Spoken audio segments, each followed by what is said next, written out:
about what we're dealing with here. It does look like perfect conditions, though, for a snowball fight, to make a snowman. I've not been able to do that at all, Emily, this winter. Well, you know, it really hasn't been your winter. I know, Terrence, you've been waiting for all of the snow, but now you know exactly where to go, and it's not here, right? So the next 24 hours around here, things look fairly dry, but the last 24 hours have been very wet for us. Notice along and south of I-80 is where we picked up the majority of the rainfall. So we had torrential downpours that were coming down early this morning prior to daybreak and then continuing through about mid-morning. After that, a lot of the activity tapered off. We were waiting on what could have been a second round moving through late this afternoon and evening, but fortunately, all of those really strong storms, the dangerous storms, they developed just barely south of Newton and Jasper counties. So again, we completely dodged that second round, and right now, here's the view. Not much taking place, so it's nice and quiet out there, but it is a little breezy. Now that we're on the backside of a cold front, we have north winds cranking at about 15 to 20 miles per hour, wind gusts close to 30 miles per hour at times. But here are all those storms that I was mentioning. So these really ramped up during the afternoon, right along a frontal boundary, stretching now from Ohio all the way down to Texas and Oklahoma.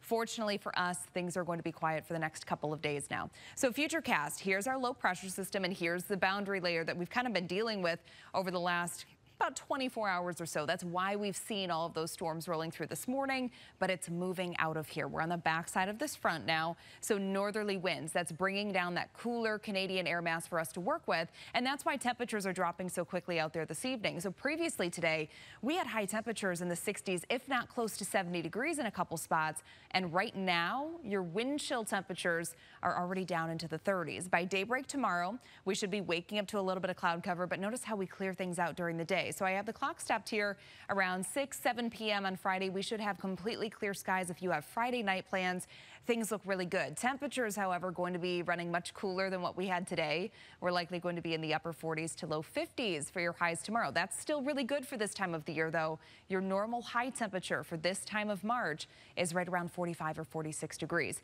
Then looking ahead to Saturday, this model here is trying to bring in a couple stray showers along this frontal boundary, but watch as it sinks to the south. It just sort of fizzles out. So I do not have rain in the forecast for you on Saturday. If anything, I think we're very briefly going to see increasing cloud cover during the morning and then getting right back to seeing some sunshine. Your high temperatures on Saturday are expected to be in the upper 50s despite that cold front moving through. But by Sunday, that's when that cooler air is really going to start to settle in. We'll have high temperatures likely in the upper 30s and low 40s. So your highs today, we hit 70 down in Rensselaer, 68 at Chicago Heights, same thing in Merrillville, 66 at the Chicago Lakefront. But notice much cooler right along the Wisconsin state line. Well, since our frontal boundary has moved through, the winds have now shifted.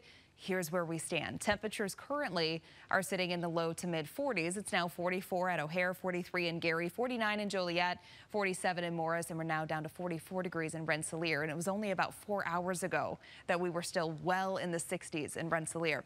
So right now we have those north winds of 14 miles per hour. Wind chill temperatures are now down to 37. Tonight we're going to be dropping down to an air temperature in the mid 30s, and that northeasterly wind, that's still going to be between 10 and 20 miles per hour through at least midnight, and then we're going to start to see the winds dying down a bit as we go into our day tomorrow. So your 7-day forecast, tomorrow looking pretty good, just cooler than today. 51, decreasing clouds, 58, some sunshine on Saturday. And then on Sunday for St. Patrick's Day, again, we're going to be cooler. 42 degrees for your high. We'll have a chance of a couple snowflakes just for Terrence Sunday night and into Monday. I like it. Just for me. You're welcome, everyone. Yeah.